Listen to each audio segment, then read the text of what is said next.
بڑا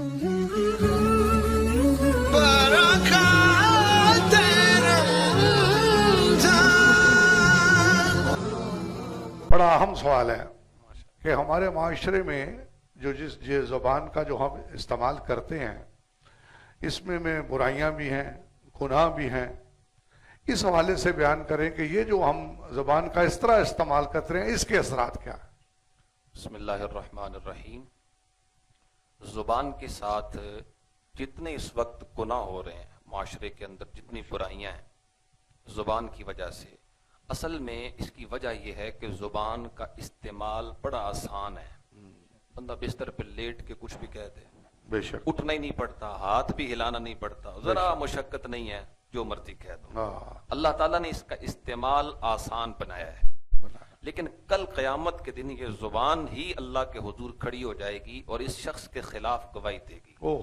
یا اللہ، اس کا تو مجھے تو نے خادم بنایا تھا، مجھے اس کا غلام بنایا تھا کہ جیسے مجھے چاہتا اپنی مرضی سے استعمال کرتا، لیکن اس نے تو میرے ساتھ گناہ کیے.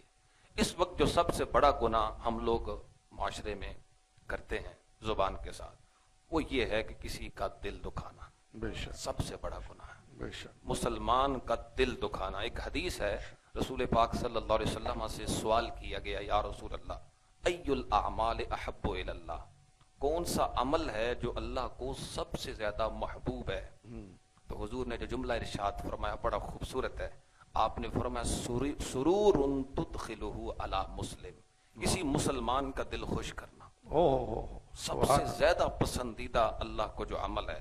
اب اس کو اگر آپ مفہوم مخالف اس کا دیکھیں تو وہ یہی ہے، اگر دل خوش کرنا اللہ کو سب سے زیادہ محبوب ہے تو دل ناراض کرنا، دل توڑنا، دل کو تکلیف دینا، یہ یقیناً اللہ کو ناپسند بھی ہے.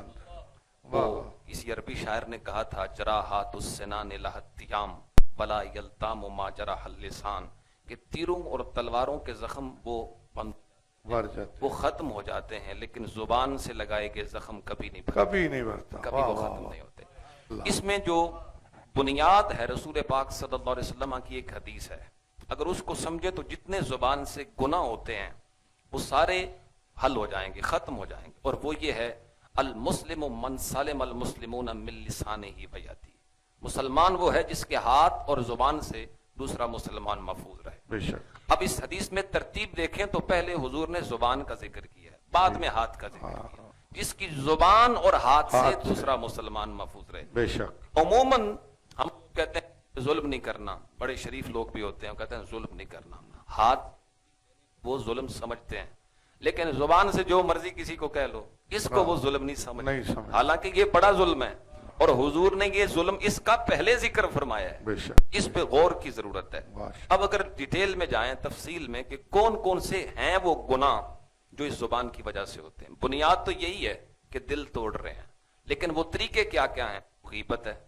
رسول پاک صلی اللہ علیہ وسلم، ایک صحابی تھے آپ کے جن کا نام حضرت ماعز اسلمی، ان ایک جرم کی وجہ سے خود اعتراف جرم کے بعد ان کو رجم کیا گیا.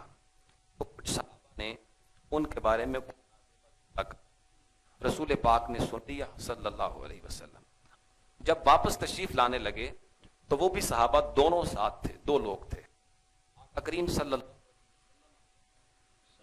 دونوں افراد کو بلایا اور ایک مردار گدھے کے قریب کھڑے ہو، من اس مردار کو کھاؤ. وہ حیران ہو گئے کہ اللہ کے رسول تو ہمیں حکم دیتے تھے مردار حرام ہے اور کھانے کا حکم فرما رہے ہیں. عرض کرنے لگے، یا رسول اللہ، اسے کوئی کیسے کھا سکتا ہے؟ حضور نے فرمایا، جو تم نے کھایا وہ اس سے بھی بدتر تھا، جو تم نے غیبت کی وہ اس سے بھی بدتر. دوسرا گناہ جو ہوتا ہے وہ ہے بہتان، الزام. یہ بڑا عام ہے ہمارے معاشرے کے اندر.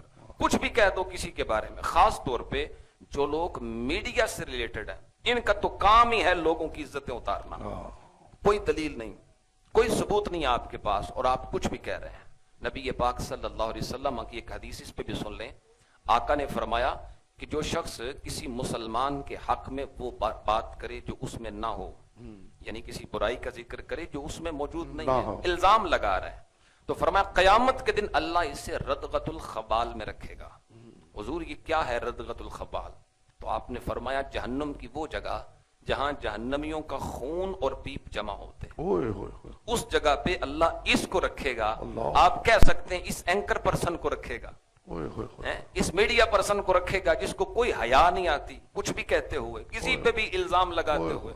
ہمارے معاشرے میں یہ المیہ ہے کہ لوگ کہتے ہیں جی سنا ہے فلاں ایسا ہے، سنی ہے یہ بات کہ بات اس طرح ہے، حالانکہ یہ سننا کوئی دلیل تو نہیں، کوئی شرعی حجت تو نہیں. اب اس سے اگلا گناہ وہ ہے خواتین پر تہمت. یہ بھی اس معاشرے کا ایک بہت بڑا المیہ ہے. بہت بڑا. اور معذرت کے ساتھ جو لوگ میڈیا سے تعلق رکھتے ہیں ان کی تو روزی روٹی اس پہ چلتی ہے. ہاں. اس کی عزت اچھالو، اس کی اچھالو، اس کی اچھالو، اس کے بارے میں اخبار میں خبر لگاؤ، اسی تو ان کا رزق چلتا ہے. نبی پاک صلی اللہ علیہ وسلم کی سینہ مبارک پر جو قرآن اترا اس میں جملہ ہے، اللہ فرماتا ہے ان الذین یرمون المحصنات الغافلات، وہ لوگ جو غافل مومنہ عورتوں پہ الزام لگاتے ہیں، تہمت لگاتے ہیں، قذف کرتے ہیں، ان کو، ان کی عزتوں کو اچھالتے ہیں. فرمایا لعنوا فی الدنیا والآخرہ، ان پہ دنیا میں بھی لعنت اور آخرت میں بھی لعنت. کسی عورت کے بارے میں خاص طور پہ جو کہ عورتوں کی عزت بڑی نازک ہوتی ہے، ایک مرتبہ وہ اچھال دی گئی تو پھر واپس نہیں آتی. تو ہوش سے کسی خاتون کے بارے میں، اور یہ جو ہے نا کہ گناہ ہو تو پھر شاید اجازت ہوتی ہے کہنے کی، نہیں، اسلام کہتا ہے تم نے کسی کو گناہ کرتے ہوئے دیکھا بھی، اس کے باوجود بھی تمہیں اجازت نہیں. تم اس کے رب تھوڑی ہو، تم اس کے خالق تھوڑی ہو. حدیث ہے حضور نے فرمایا من ایر اخاہ، جس نے اپنے مسلمان بھائی کو شرمسار کیا، شرمندہ کیا، بذنب، اس کے کسی گناہ کی وجہ سے جو اس نے کیا تھا، یہ نہیں کہ اس نے کیا نہیں، اس نے کیا تھا لیکن ہو گیا، انسان تھا وہ بھی، اور اللہ سے اس نے معافی مانگ لی، اس نے اس کو شرمندہ کیا. نبی پاک علیہ السلام فرماتے ہیں لم یمت، وہ شخص مرے گا نہیں، اس وقت تک نہیں مرے گا حتی یعمل بہا، جب تک خود اس گناہ میں ملوث نہیں ہو جائے. نہیں ہو جاتا. اندازہ فرمائیں، یہ زبان ہے، یہ سارے بکھڑے زبان ہیں، یہ ساری پریشانیاں زبان کی وجہ سے ہیں. اللہ ہمیں سمجھ، ماشاءاللہ، اللہ آپ کو سلامت رکھے.